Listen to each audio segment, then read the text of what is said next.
que eles se ajuntaram.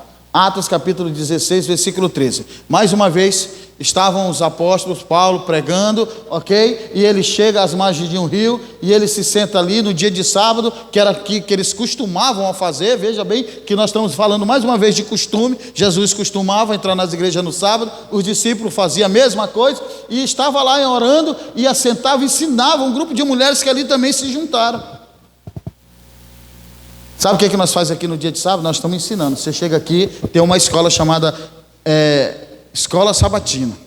Aí nós vamos estudar. Por exemplo, nós estamos estudando o livro de Josué, né? Deus fez uma promessa. Josué agora, ele é o sucessor de Moisés, e ele entra na terra prometida, e Deus vai dando as instruções para que ele possa assumir aquela terra, ok? E nós vamos estudando a história dele ali. Vamos como Deus fez. Quando você coloca Deus nos teus projetos, Deus vai abrindo as portas para você.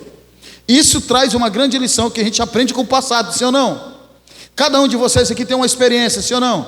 A experiência é ruim, você tirou uma lição boa agora daquela experiência, para você não cometer os mesmos erros, sim ou não? Então nós temos a história do Senhor, nós temos a história bíblica. Então nós vimos aqui que era costume também desses homens estar ensinando e se reunindo com as pessoas nas sinagogas ou nos pontos de orações no sábado.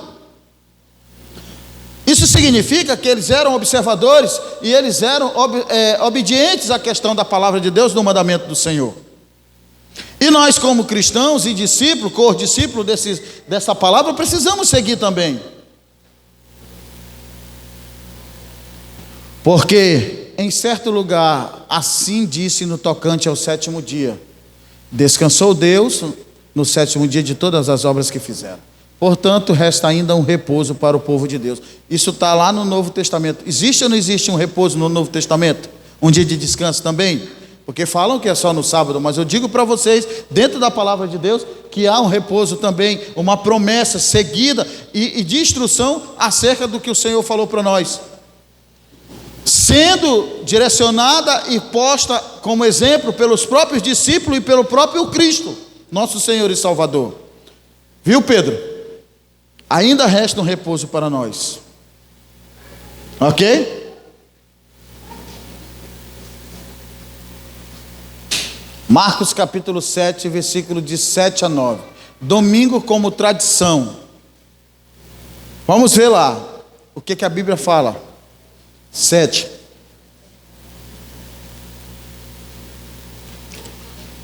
Página de número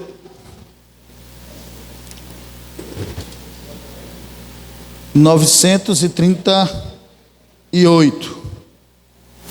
Ok? Vou ler o texto para você.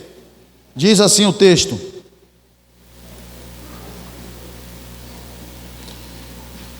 em vão, eu vou ler a partir do versículo 6, que é para ficar mais especificado. Diz assim, ó: Jesus respondeu: bem profetizou Isaías a respeito de vocês, hipócritas, como está escrito. Olha, essa fala aqui, Jesus está se referindo aos fariseus e uma série de pessoas ali que eram extremamente tradicionais, religiosos ao extremo, que colocavam um fardo, uma situação para o povo que nem eles mesmos conseguiam suportar, ok? Nós estamos falando dos preceitos judaístas, ok? Aí Jesus disse assim, ó: bem profetizou Isaías a respeito de vocês. Aí chamou eles de hipócritas, como está escrito. Aí ele vai lá para a palavra e fala, ele diz assim, ó: este povo me honra com os lábios, mas o coração está longe de mim. Em vão me adoram, ensinando doutrinas que são preceitos humanos. Aí ele diz: rejeitando o mandamento de Deus, vocês guardam a tradição humana. E disse ainda: vocês sempre encontram uma maneira de rejeitar o mandamento de Deus para guardarem a própria tradição. Irmão, isso aqui quem falou foi Jesus. Se você crê em Jesus e na palavra dele, você vai entender que quem falou isso aqui foi Jesus. O profeta Isaías tinha feito uma profecia acerca do comportamento dessas pessoas, que adora a Jesus e a Deus, e diz ser religioso, diz ser uma pessoa de fé, apenas da boca para fora, porque o coração está longe do Senhor. Aí Jesus deixou bem claro, quando disse assim, ó: vocês rejeitam o mandamento de Deus, vocês guardam a tradição humana. E disse ainda: vocês sempre encontram uma maneira de rejeitar o mandamento de Deus para guardar a própria tradição. Se você olhar ao redor do mundo, poucos são que guardam o mandamento do Senhor. Estou falando de denominação, estou falando de pessoa, porque tem pessoa que não é adventista, mas guarda. Ok? Vou falar uma coisa para vocês. A palavra de Deus está dizendo aqui, como eu disse para você, uma das normas do juízo de Deus vai ser a sua lei, propriamente dita, a lei de Deus, porque tem a ver com relação a Deus e relação ao próximo. Aí você pode colocar isso aí num contexto geral da palavra dele. Deus vai julgar a humanidade conforme a sua lei, e aquele que não for achado escrito no livro da vida não será salvo. Aquele que não nascer de novo não será salvo. Quem disse foi Jesus. Bom, a palavra está dizendo aqui que é necessário a gente se manter fiel e firme na guarda dos mandamentos do Senhor. E nós estamos falando de um mandamento trocado aqui, ok? Quem fez a mudança? Se estamos falando de um mandamento trocado aqui, se as pessoas hoje não estão guardando o sábado, muitos religiosos aí não guardam o sábado, e quem foi que mudou então? Se Jesus disse que trata-se de tradição humana, primeiro você tem que entender que não foi o Pai que mudou. Isso está dizendo lá em Malaquias 3:6, diz assim, ó. Malaquias 3:6, último livro do Velho Testamento. 3:6 diz assim, ó: porque o Senhor não mudo. Então, se o nosso Deus não muda, então não foi Ele que mudou o sábado, ok? Não foi Ele que mudou o mandamento. Aqui no capítulo 5, versículo 17 de Mateus, nós vamos ver a palavra do Senhor Jesus Cristo falando assim, ó, 3 páginas para frente aí, ó, 5:17 de Mateus. Você vai ver Jesus dizendo assim, ó: não pense que eu vim revogar a lei ou os profetas. Não vim revogar, mas não vim para revogar, mas para cumprir. Então não foi o Pai, porque lá está dizendo que Ele não muda. Não foi o Filho, porque Ele está dizendo que Ele não veio mudar. Ele não veio para revogar, Ele veio para cumprir. E também não foi os apóstolos. Vocês viram lá? Os discípulos de Jesus guardavam. O Paulo guardava, Barnabé guardava, Pedro, todos eles, ok? Mateus 5,18 está dizendo aí ainda, ó: porque em verdade lhe digo que o céu e a terra, até que o céu e a terra passem, nem um i ou um tio jamais passará da lei, até que tudo se cumpra. Jesus está dizendo, ó, até que tudo se cumpra acerca dele, acerca da palavra, nem um i ou um tio jamais passará da lei. Então o que foi que mudou? Não foi o Pai, não foi o Filho e nem foi os apóstolos. Quem foi que mudou? Se você não procurar saber acerca da tua fé, se você não procurar saber o contexto histórico pela qual você hoje tem a palavra de Deus e você vive uma fé para ser salvo, você vai ficar seguindo tradição e preceito humano. Mas se você buscar como é que se deu a história do cristianismo, você vai entender que no ano 321, precisamente no dia 7 do mês 3, o imperador romano Constantino, ok? Agora ele é também um cristão. O imperador romano Constantino, ele foi um dos imperadores que foi contemporâneo ao tempo de Jesus. Não exatamente do tempo que Jesus estava vivo, mas 321 anos depois que Jesus morreu. Ainda estava Israel, a nação dos judeus, todas dominadas por Roma. Não só a nação de Israel, mas várias outras nações. Era o povo dominante do tempo. E este imperador se converte ao cristianismo, e no ano 321, meus amigos, ele agora declara-se um cristão, mas ele é um político. Ele é o governador da onde? De Roma. Ele é o imperador da onde? De Roma. E o Império Romano era extremamente pagão e cheio de seus deuses, e tinha lá todo o seu sistema político. E ele não podia ir contra as leis de Roma, ele não ia poder ir contra a fé, a religião de Roma. E como agora ele quer agradar tanto cristão como judeu, quanto romano, irmão, ele agora começa a formalizar outros preceitos. Ele começa a trazer os deuses pagãos de Roma para dentro do cristianismo.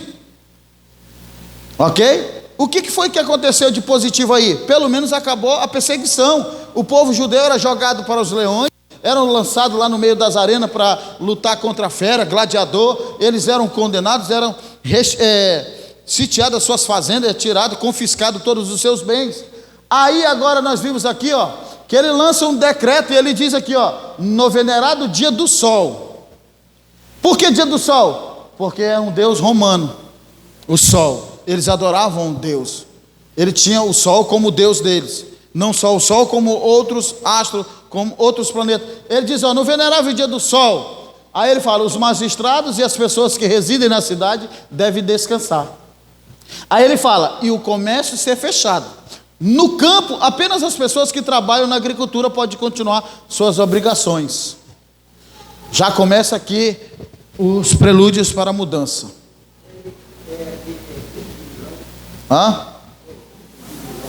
Também tem vários concílios, ok? Vários concílios que se deu. Nós vamos ver aqui outro concílio. Tem esse imperador aqui, ele criou uma cidade chamada Constantinopla, ok? Nós vamos lá. Então ele começa aqui a lançar o seu primeiro edito, né? Ele diz, no venerável dia do sol, os magistrados, ou seja, aqueles que eram os governadores, os responsáveis pelas províncias, ele lançou um decreto, ele é o imperador, ele diz, no venerável dia do sol, os magistrados e as pessoas que residem nas cidades devem descansar, ou seja, parar de trabalhar. Aí ele diz, e o comércio ser fechado, mas no campo, apenas as pessoas que trabalham na agricultura podem continuar. Mas a palavra de Deus diz que tanto a pessoa, quanto os seus estrangeiros, quanto os seus animais, devem parar, né? Ele foi esperto aqui, ó. Ele disse, ó, só quem está lá na agricultura pode trabalhar, porque senão não ia ter mais a produção que tinha, sim ou não? Vamos lá. Agora nós vamos aqui, ó, as profecias de Daniel acerca desse tempo. No capítulo 7, versículo 25 de Daniel, está escrito assim, ó, e proferirá. Vamos lá, vou deixar você encontrar um pouquinho aí. Essas profecias aqui é acerca desse tempo aí, quando começam as mudanças. E você vai ver que o iníquo, ou seja, aquele que é contra Deus, o opositor de Deus, aquele que é contra a verdade, ele se levantou para deturpar a verdade. Amigos, o inimigo, ele faz de tudo para você se manter longe de Deus, principalmente naquilo que é agradável a Deus.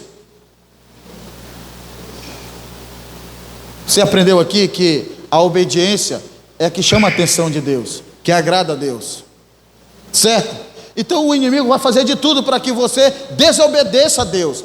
Você viu aqui Jesus dizer que nem um i ou um tio passará até que se cumpra todas as escrituras. Veja bem, o profeta Daniel no capítulo 7, versículo 5, ele diz, ó, falando acerca desse tempo, e proferirá palavras contra o Altíssimo, e destruirá os santos do Altíssimo, e cuidará em mudar os tempos e a lei. Serão entregues na sua mão, por um tempo e metade de um tempo. Daniel profetizou acerca dessa invasão de Roma, ele profetizou acerca do tempo da perseguição, e ele profetizou acerca desse reino que ia cuidar e mudar a lei. Você está entendendo aqui, amigos? Olha só, já foi profetizado antes acerca desse período em que esses impérios iam cuidar e mudar a lei. Você veja aqui, ó, ele vai cuidar e destruir os santos do Altíssimo, que foi o que aconteceu, ok? Ele vai cuidar e mudar os tempos, que é o que aconteceu? Foi o primeiro dia, o segundo, agora está mudando tudo, né? O dia começava quando se põe o sol e terminava no se pôr do sol. Hoje, por exemplo, o dia vai até meia-noite para começar outro dia, não é isso? Não é assim que a gente tem hoje aqui? Hoje, por exemplo, são 8h35.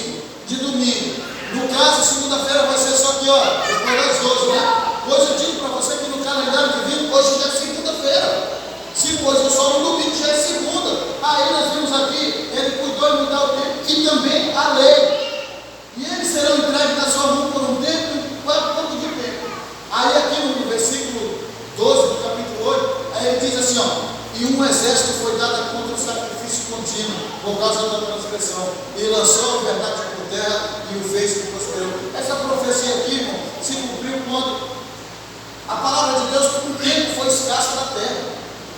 Ninguém mais podia ter acesso à palavra de Deus. Quem tivesse a palavra de Deus ia ser condenado a ser jogado fora, ia ser lançado, ia ser queimado. Mas foi só pelo tempo, porque graças a Deus houve as reformas protestantes, houve as lutas, e graças a Deus hoje eu e você temos acesso à palavra de Deus, e ainda existe um povo remanescente que guarda a palavra do Senhor e tem o testemunho de Jesus Cristo. Ok? Olha aqui, ó. Agora no concílio de Nicéia, agora já no ano 325 depois de Cristo, é lançado outro decreto que diz assim, ó: os cristãos não judaizarão, permanecendo ociosos durante o sábado, senão que trabalhem nesse dia. Ok? Esse concílio aqui foi no concílio da cidade de Nicéia, no ano 325. Lançaram mais um edito, ó, que não se pode mais ficar ou guardar o sábado, mas que trabalharão. Aí em Laodiceia, no ano 364 depois de Cristo, aí mais um edito foi lançado, dizendo assim, ó: os cristãos não devem ficar ociosos no sábado, mas trabalharão nesse dia. Se forem achados judaizando, ou seja, guardando, serão separados de Cristo. A igreja já começa a ensinar que as pessoas que guardam o sábado estão separadas de Cristo. E você vê dentro da palavra de Deus que em nenhum momento Cristo fala para se não guardar o sábado. Esse aqui é um decreto sob pena, ok? Aí nós vamos ver aqui no Concílio de Trento, no ano de 1545, dizendo assim, ó: o sábado, o mais glorioso dia da lei, foi mudado e transferido pelo domingo, por autoridade de quem? Vamos lá, irmão. Por autoridade de quem? Que igreja é essa? Hein? A Igreja Católica Apostólica Romana, que foi criada em Roma. Eles cuidaram em mudar. Se você abrir a Bíblia lá dessa igreja romana, você vai ver que no lugar do sábado, no capítulo 8, no versículo 8 de Êxodo, vai estar escrito lá: guardai domingos e festas, e não mais o sábado. Então quem foi que mudou? Foi Cristo? Foi os apóstolos? Foi Deus? Quem mudou foi o homem, foi a igreja humana. Ok? E o que mais importa? Obedecer a Deus ou aos homens? É por isso que Jesus fala lá: esse povo me honra com os lábios, mas o coração está longe de mim, preferindo guardar e obedecer às tradições humanas. Sempre vão achar um jeito de guardar, mas ainda há um povo remanescente, graças a Deus. Jesus deixou bem claro: eu não vim para revogar, eu vim para cumprir. Nem um i ou um tio jamais passará dessa lei. Ok? Aqui, ó, Paulo escreve em Romanos capítulo 3, capítulo 8, diz assim, ó: anulamos, pois, a lei pela fé? Sim ou não? Quer dizer que eu creio em Jesus Cristo, agora eu não vou guardar mais a lei de Deus? Vamos lá, irmão. É o que ele está perguntando aqui. Anulamos a lei pela fé? Mas Deus diz assim, ó: ame a Deus de todo o teu coração, de toda a tua força, não adore mais a cultura, não fale que não me vem, lembre-se do meu sábado. Aí Deus vai dizer assim: honre pai e mãe, não furte, não mate, ok? Ele está dizendo: não cobice, não fale falsos testemunhos, não é isso? Então, pela fé nós vamos anular esse mandamento aí?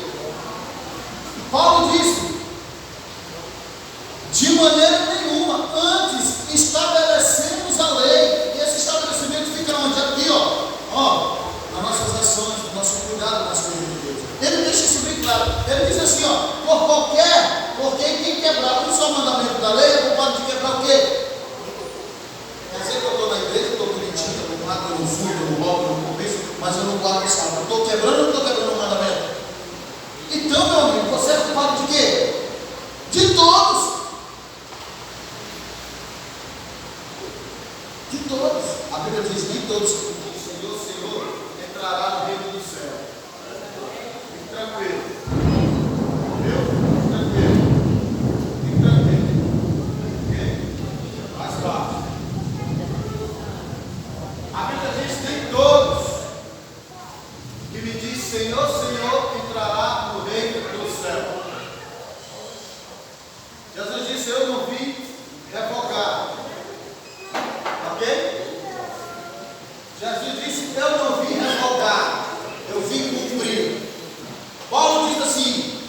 Anularás, pois, a lei pela fé? De maneira nenhuma. Antes, estabelecer-a. Ou seja, a fé é que Jesus Cristo é Deus e Salvador, certo? A fé é que Deus, o Criador, enviou o seu Filho para nos salvar, ok? Isto é fé. Nós cremos no Salvador. Agora, a nossa fé não pode ser apenas em ser salvo, como apenas alguém para nos salvar. Por exemplo, eu levanto a mão aqui e digo assim: quem quer aceitar Jesus como seu Salvador? Todo mundo quer, porque tem uma proposta de nos salvar. Salvar do quê? Da morte. Ninguém quer morrer. Agora eu digo para vocês assim: quem quer Jesus como Senhor na sua vida? Porque uma coisa é ser Salvador, outra coisa é ser Senhor. Para que você sirva a Cristo agradavelmente para ser salvo, você precisa tê-lo como Salvador, que é fé, e Senhor, que é as nossas ações para com Ele. Você entendeu aqui, amigo? Você entendeu, irmãos? Então não basta eu ter Cristo apenas como meu Salvador, mas eu vou ignorar as suas instruções, as suas recomendações, ou seja, o seu próprio exemplo, as suas instruções, porque se eu sou um discípulo, eu preciso seguir. E Jesus deixa claro: eu não vim abolir a lei, eu vim cumprir. E ele disse bem claro, aí entra a questão da fé: nem o ir ou um tio jamais passará dessa lei. Está falando da lei do Pai, de Deus, ok? Aí Paulo deixa claro que, olha, amigos, a fé não anula o que a lei nos manda fazer. Pelo contrário, ele diz: olha, porque quem quebrar o seu mandamento da lei é culpado de todos. Eu não posso deixar não matar, não posso lutar. Eu tenho que ser obediente a Deus, e isso é agradável a Deus. Amém? Então, se eu chegar para você, amigo, olha, você está, de repente, você está seguindo uma religião que fala sobre Deus, fala sobre a palavra dele, tudo bonitinho, mas você não está guardando o sábado. Ah, mas lá o sábado não vai me salvar. De fato, o sábado não salva, mas a tua obediência a Deus é relevante, ok? O sábado não te salva, e se quem salva é Jesus Cristo. Pela fé, pela graça, você salva, não é isso? Mas o sábado é uma declaração de que você é filho, porque o filho é obediente ao Pai. E se você é servo, você quer agradar a Deus, ok? Aí a Bíblia diz também aqui assim, ó: o sábado é critério de juízo, amigo. Ele pode nos salvar, mas ele é critério de juízo. Vai ser motivo de justificação também para você. Quem são os santos de Deus? Agora nós vamos ver aqui, ó. Quando eu falo, a palavra está te chamando santo aqui, ele não está dizendo que já são um anjo, não. Quem são os santos? Porque santificação é um processo de melhora a cada dia. Nós estamos nesse mundo pecador, e nós somos pecador, então nós precisamos todo dia nos policiar para que nós não vivemos pecando, sim ou não? Mas quando pecarmos, nós recorremos a Cristo, cientes do que fizemos, pedimos perdão e não fazemos mais. Ok? Então, quem são os santos de Deus? Você vai abrir a palavra de Deus em Apocalipse capítulo 14.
Os que guardam os mandamentos de Deus e a fé em Jesus Cristo. A Bíblia diz aqui, ó, aqui está a perseverança. O que é perseverar, irmão? Permanecer, continuar, estar firme, não desistir, não chutar, ok? Isto é perseverar, é permanecer, mesmo que estamos sob acusação de morte, mesmo que estamos sob ameaça, não desistir. É por isso que a Bíblia está dizendo, aqui está a perseverança dos santos, porque enquanto a maioria deixarem de observar o mandamento do Senhor, porque estão seguindo a tradição do homem, ainda existe um remanescente, ainda existe um povo que continua perseverante. A Bíblia diz, aqui está a perseverança dos santos. E o que é essa perseverança desses santos? Está dizendo aqui, ó, os que guardam os mandamentos e têm a fé em Jesus Cristo. Pela graça, pela fé ser salvo, ok? Os mandamentos nos mantêm unidos e fortalecidos no Senhor. Porque se nós seguirmos esses mandamentos aí, nós vamos ter uma vida de devoção a Deus, tendo Ele como único Deus, não se prostrando diante de mais escultura, não fazendo guerra, discussões usando o nome de Deus, e muito menos nos prostrando diante de qualquer manjar que Satanás vai oferecer para nós. Qualquer tentação que Satanás vai oferecer para nós. Porque se prostrar diante de qualquer outra coisa aí, adorar outro Deus. Aí, meu amigo,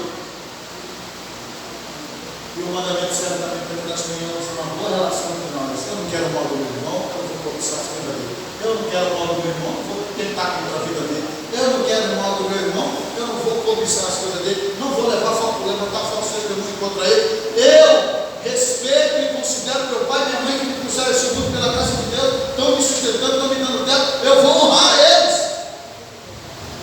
É isso que se fazia com o mandamento do Senhor.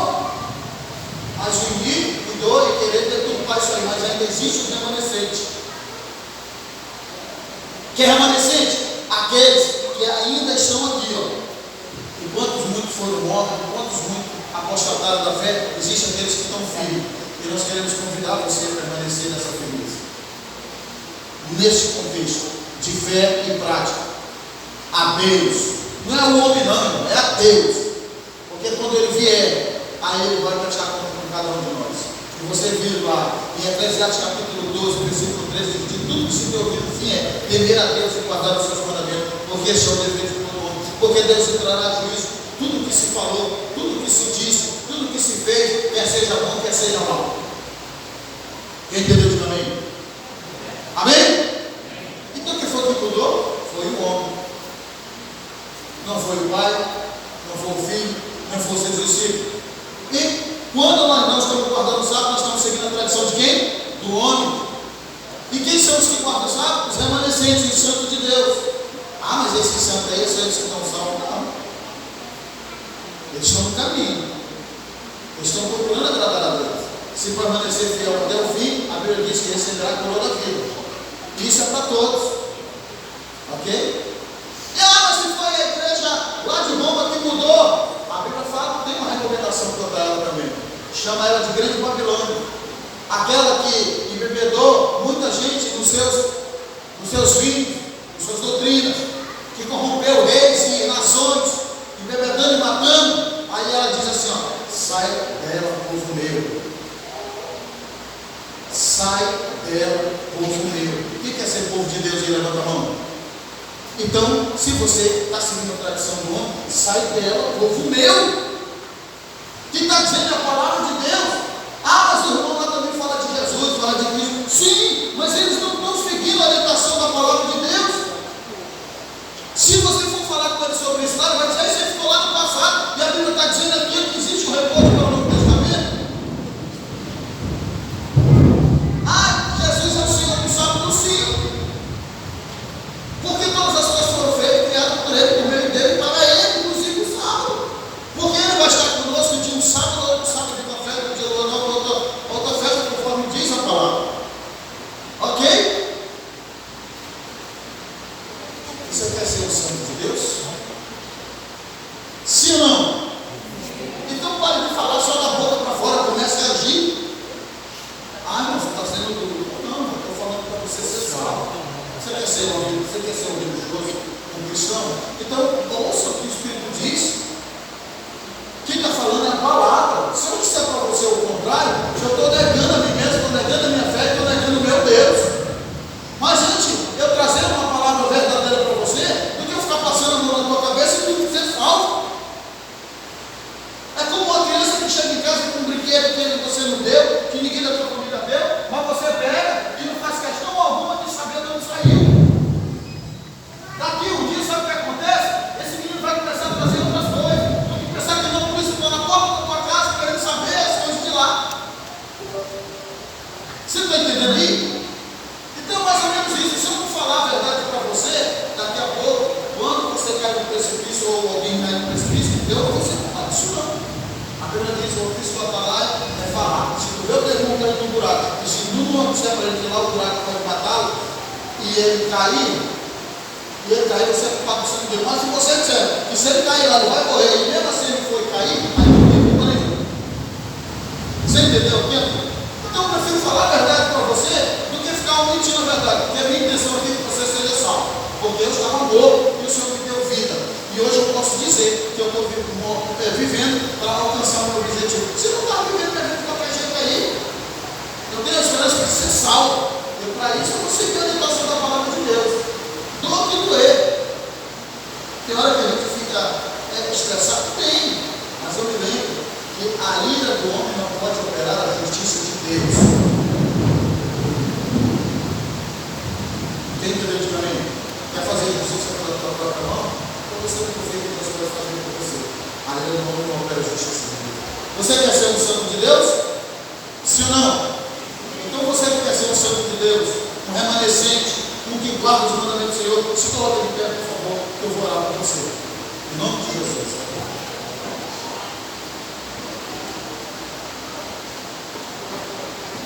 Amigos, olha, nós estamos caminhando. Hoje é quanto? 23, né?